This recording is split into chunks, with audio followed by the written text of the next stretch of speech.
Okay, good day mga Airsoft. Good day mga kabigman. Dire-diretso po ang pagla-live natin ngayong mga araw na to, no? Kasi medyo dire-diretso rin po ang ating mga Airsoft na pumupunta sa atin. Merong nagpapa-repair, merong nagpapa-upgrades, merong bumibili ng Airsoft, merong nagpapa-maintenance, no? Kasi marami tayong servisyong ino-offer sa ating mga Airsoft together with the lifetime warranty. At yan na nga, meron na naman nagpadala rito ng unit, no? So bubuksan natin ang actually ngayon ko lang nabuksan to. Obserbahan natin kung ano siya, kung anong problema, kung anong mali sa kanya. Okay? So ngayon mga Airsoft, ito yung unit. Kukuha lang ako ng tissue kasi may maintenance natin siya. Okay?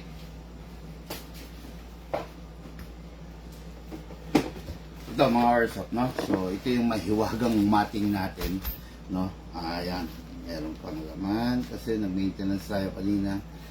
Okay, so itong unit na to mga Airsoft, unit to 2 years ago.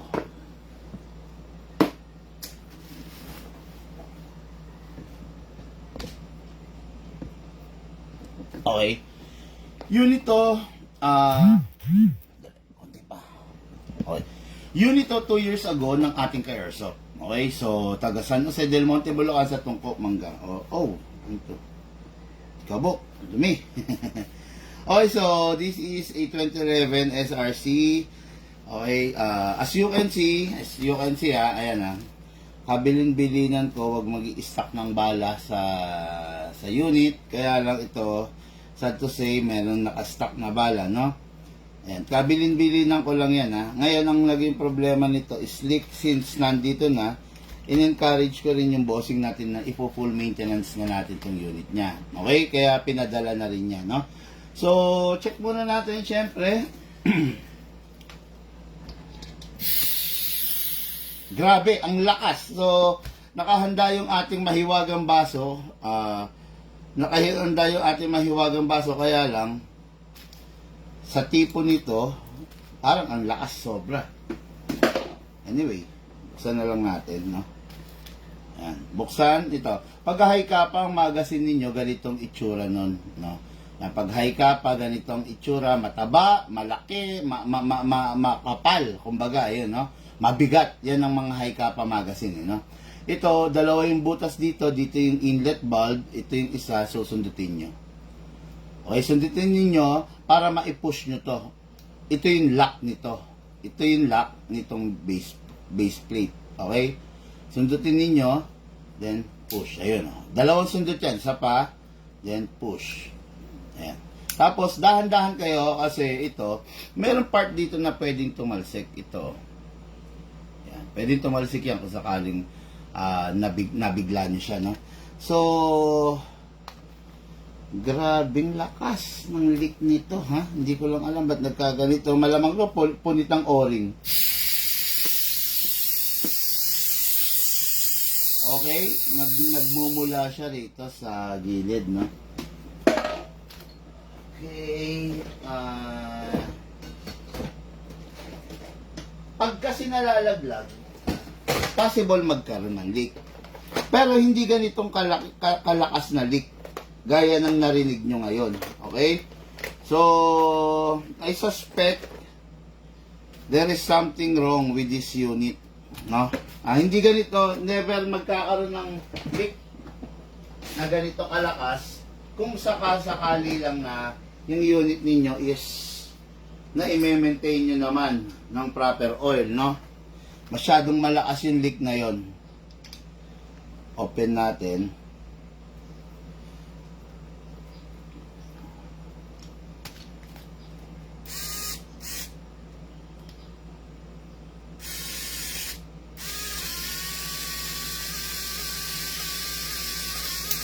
Uy! Ayun ang sinasabi ko. Yan, dali lang, ha.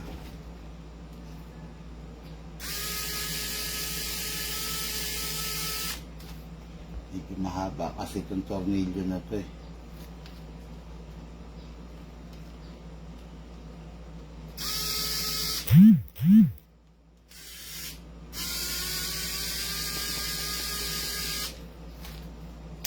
Yun. Okay. Tuyong-tuyo ng oil. Tignan na. Ay, nako po. Medyo brittle na siya. Malutong na. So, yung unit nilalagyan ng oil, pero yung oil na nilalagay is not enough para bumaba ng gusto dito sa o-ring. Itong o-ring, kung mapapansin nyo, square type na siya. Normal ito round type, no? Pero daging square type na, it is because, ayan, meron na mga kanto. Dahil, ayan, medyo matigas na siya, hindi na siya ganun ka-flexible. No? Isang dahilan yan kung bakit ganyan ay nilalagyan ng silicone oil pero kulang, no? Kulang, dumarating sa puntong natutuyuan tapos ginagamit pa rin. Okay? Ayan. So parang spring okay naman, mukhang okay naman. Dito ka nga muna yung unit. Tabi ka muna dyan. Ha? Focus muna tayo rito, no? So, ayun nga, no? Hanap tayo ng o-ring.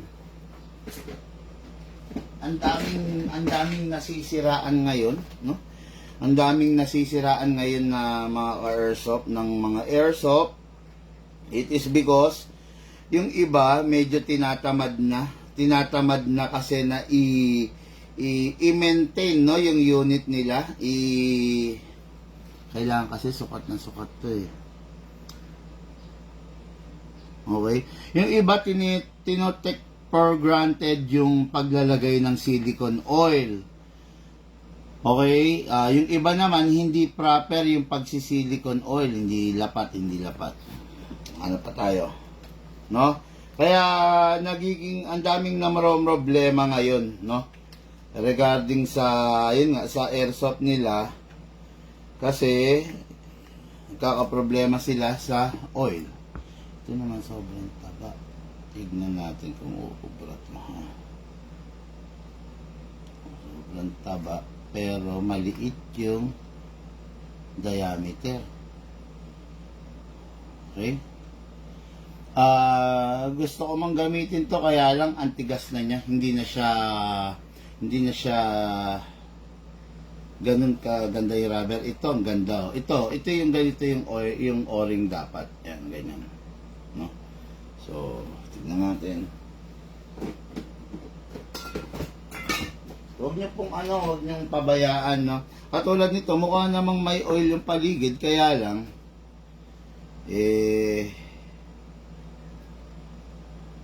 dali.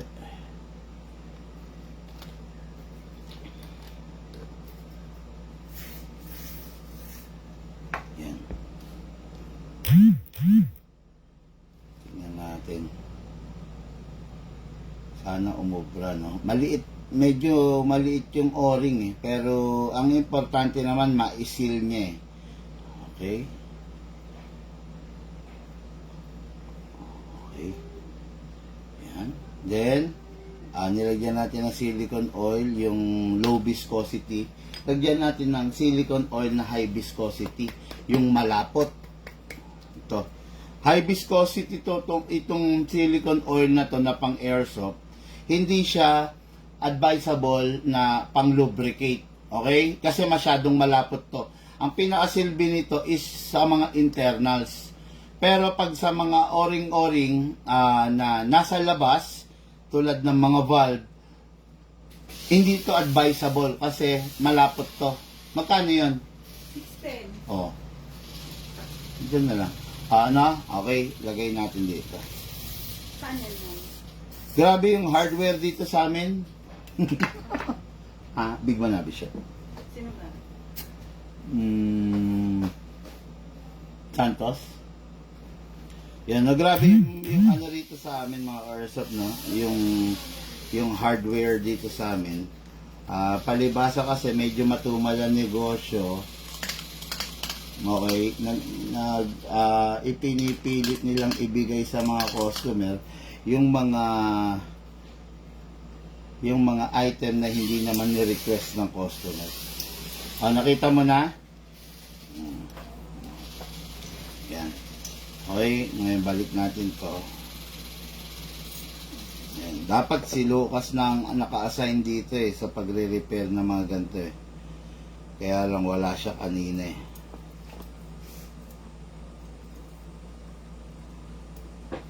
Okay. Ayan dito. Ayan. Kailangan maibalik nyo. Ayan, okay. Nakita nyo yan Nagkamali ako, no? Dumulas siya, no? Kailangan maibalik nyo to ng tama nang hindi nasisira yung spring, okay? Kaya kailangan, sa totoo lang, yung proper tool, kailangan nyo, proper tool, dapat meron kayo. Hindi basta simpleng pagkakalas lang to, okay? Pag wala kayong proper tool, hindi ninyo to magagawa ng maayos, hindi nyo magagawa ng tama. Tingnan natin kung uubra tong ginawa natin. Okay. So far, naipasok natin. Tingnan natin kung maisesentro. Okay. Ayan.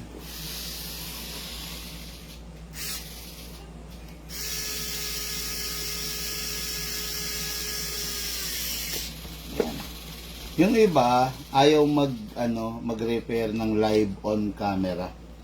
It is because ayaw nilang mapahiya na kung sakaling hindi nila ma-repair, di ba? Dito sa atin sa Big Man, no edit. Kumbaga, pag talagang aanga-anga ka, mapapahiya ka, no? Yung iba, ayaw nila ng ganon. Ako kasi, transparent ako Kung talagang tatanga-tanga ako, di mapahiya ako on camera, ganon. Pero, dahil confident naman tayo sa ginagawa natin, dahil alam naman natin, no? Alam naman natin na hindi tayo basta mapapahiya dahil alam natin yung ginagawa natin, di ba? Yan.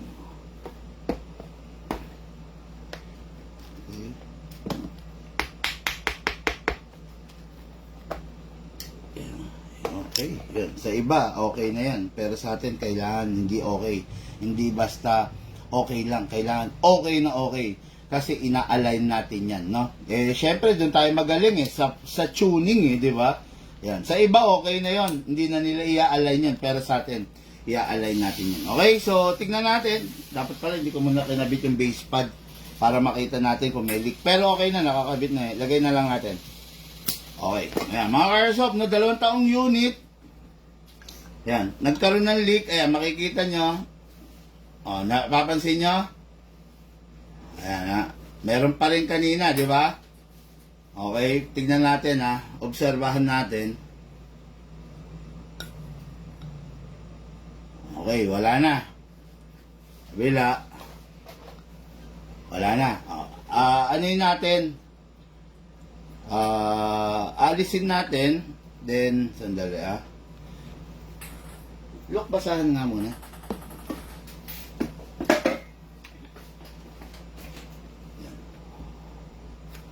Okay. Medyo i-torture natin, pukpukin natin yung puwitan para kung sakaling hindi naka-align yung o-ring,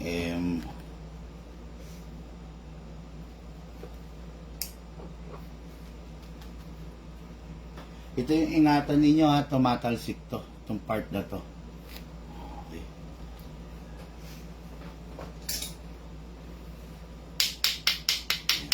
Ginaganyan-ganyan natin para kung merong leak pa, lumabas, di ba? Kung merong leak, lumabas. Yan, kaya ginaganyan-ganyan natin. Okay, malalaman natin, lagay natin sa isang baso. Meron ba kayo? Ayun ayan, nakikita nyo? Di ba? Yan, nakikita nyo? Meron pa siya, di ba? Kung sa iba yan, okay na yan. Pero dahil dito sa Big Man, hindi pwedeng okay yan. Pupuliduhin natin yan, di ba? Yan ang sinasabi ko, di ba? Nataon na si Big Man ang nag-aayos, hindi pwede yung pwede na. Kailangan, pwedeng pwede, di ba? Ayan nyo mga Airsoft, isa lang ang maipapangako ko. Maayos at dekalidad na serbisyo ang kaya kong ibigay sa inyo. Okay? May mga bumabash sa atin, may mga nagagalit sa atin, hayaan mo lang sila. Later on, magiging customer din natin sila, no? Yung mga bumabash sa atin, mga nagagalit sa atin, ginagawa rin naman yung mga mismong tinuturo natin. Yeah? Yun ang importante ron. Yan. Medyo ma-pride lang sila, pero ang mahalaga is ginagawa nila kung ano yung itinuturo natin. Ayan. Hayaan na natin yan. Ganyan talaga ang buhay ng tao. Hindi mo kayang i-please ang lahat, no? Ma-pride lang sila, kesyo ayaw nila sa atin, pero wag ka, yung mga ginagawa nating pag-upgrade, pag-tuning, ginagaya naman nila, di ba? Ayan, yan ang sinasabi ko. Hayaan na natin yung mga ganon. Basta tayo, alam natin sa sarili natin na tama yung ginagawa natin, dekalidad na serbisyo, dekalidad na item yung ipinopromote natin. Okay? Ayan, tingnan natin ha. Hindi kasi sa akin pwede yung pwede na eh. Ang gusto ko talagang 99.99% perfect. Ayan, kanina merong tumisirit pa. Kung sa iba, pwede na yon. Sa atin, okay. Sa atin, hindi pwede yun. Okay? Basta may sumisirit.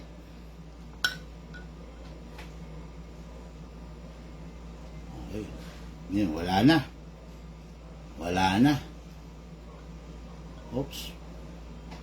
Yung umangat ba na bubbles? Wala na. Okay, yan. Wala na. Okay? O, yan. Kikita niyo naman, di ba?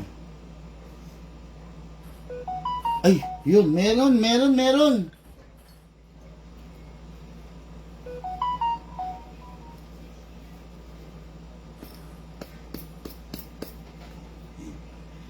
Hindi talaga pwede sa akin yun eh.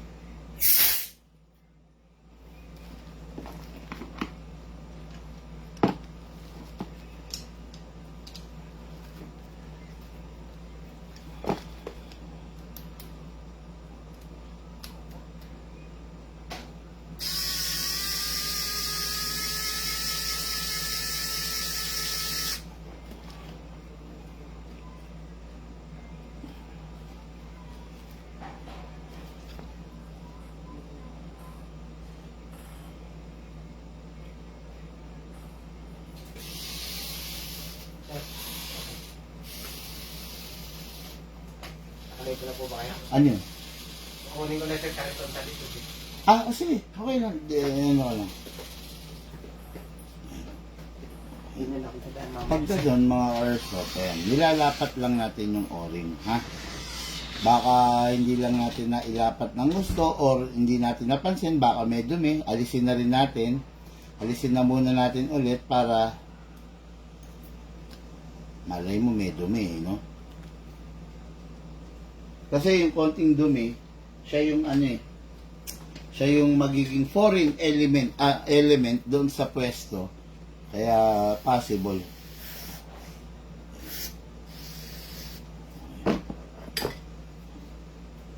Ngayon, lapat natin na mahusay yung o-ring.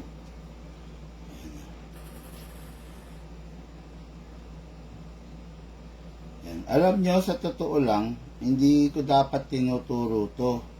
Kasi, nagagalit sa akin yung mga ibang shop, no? Yung ibang mga tropa natin. Bakit mo tinuturo yan? Paano tayo kikita niyan? Kaya, yan. Yan. Nagagalit sila sa akin. Bakit ko raw tinuturo to? Kaya lang kasi magkakaiba rin, kumbaga magkakaiba kami ng ng estado eh.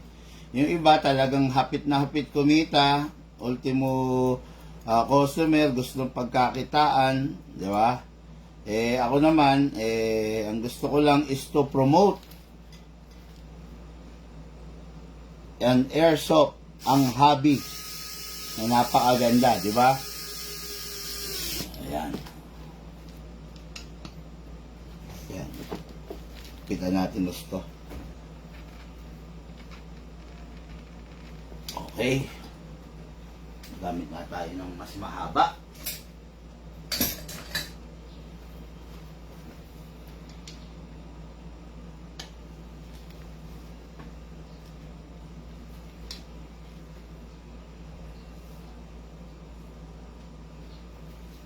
Okay. So, lagay tayo ng hangin. Walang tumutunog. Ngayon,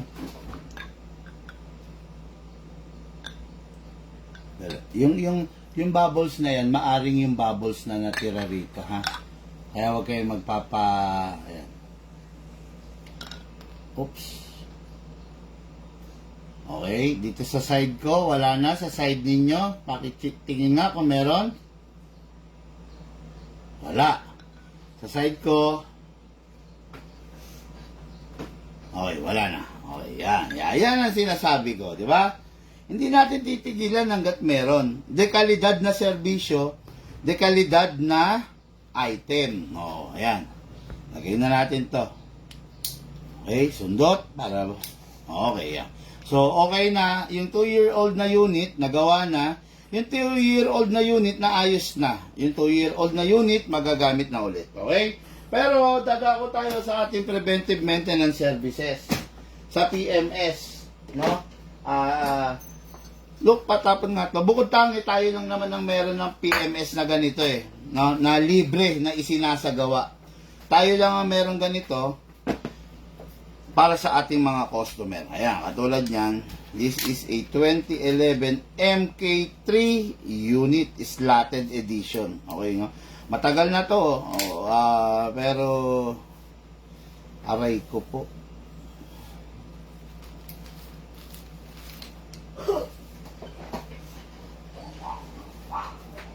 Medyo uneven wear and tear. Makikita niyo hindi pantay-pantay yung gasgas. Bagay na hindi dapat nangyayari. Nangyayari lang yan talaga pag natutuyuan ng silicone oil. Actually, hindi ko alam pero medyo malapot yung oil na nandito.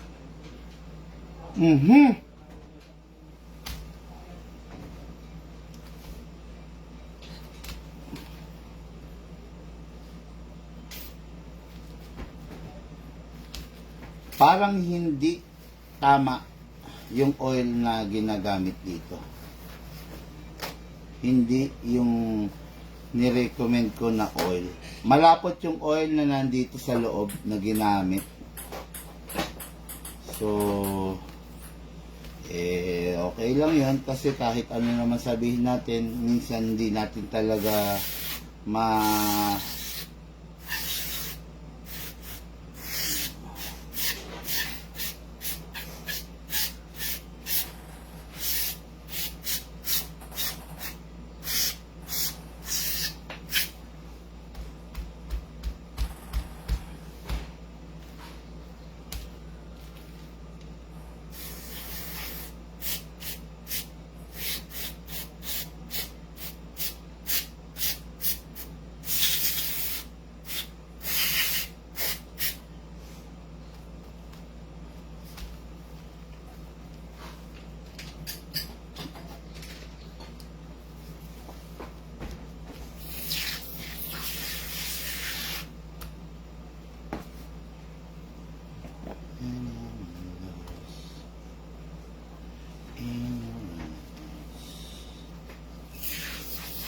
oops.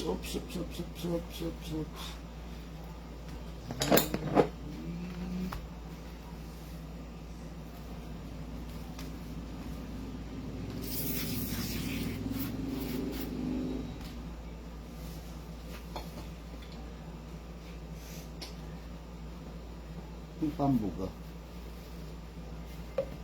Ha? Panghangin. Yung panghangin. Ano nga to ha? Alisin mo na ito rito. Alis.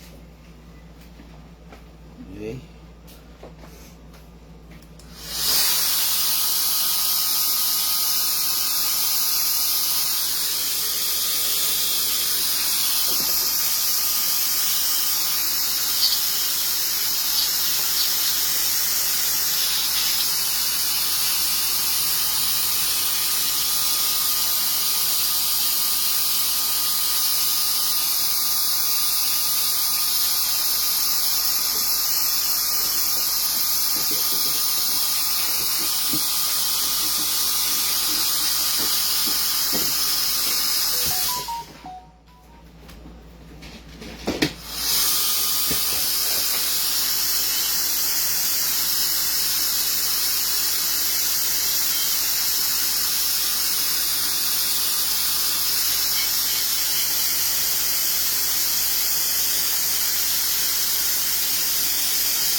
Okay? Yan. Ngayon, nalinis na natin. Lagay tayo ng panibagong oil. Okay?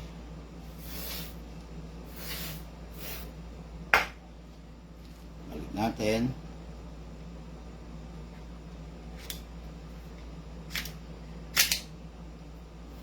Balik natin.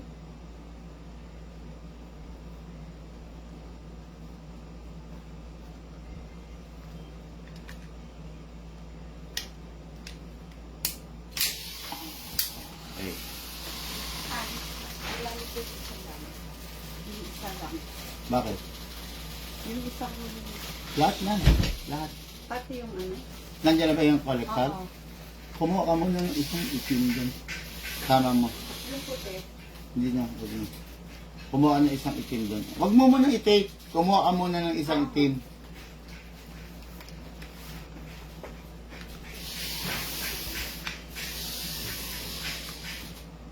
Okay.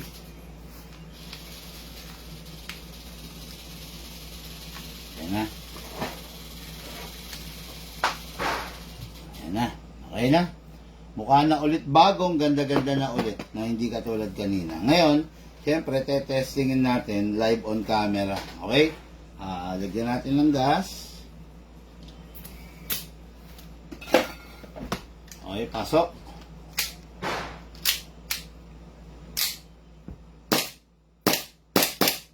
Okay.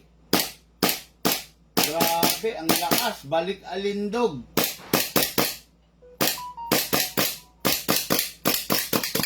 Okay, balik alindog ulit yung unit ng ating bossing. Hindi katulad ng unit na kaninang minentain natin, talagang matindi na yung sira. Ito, balik alindog.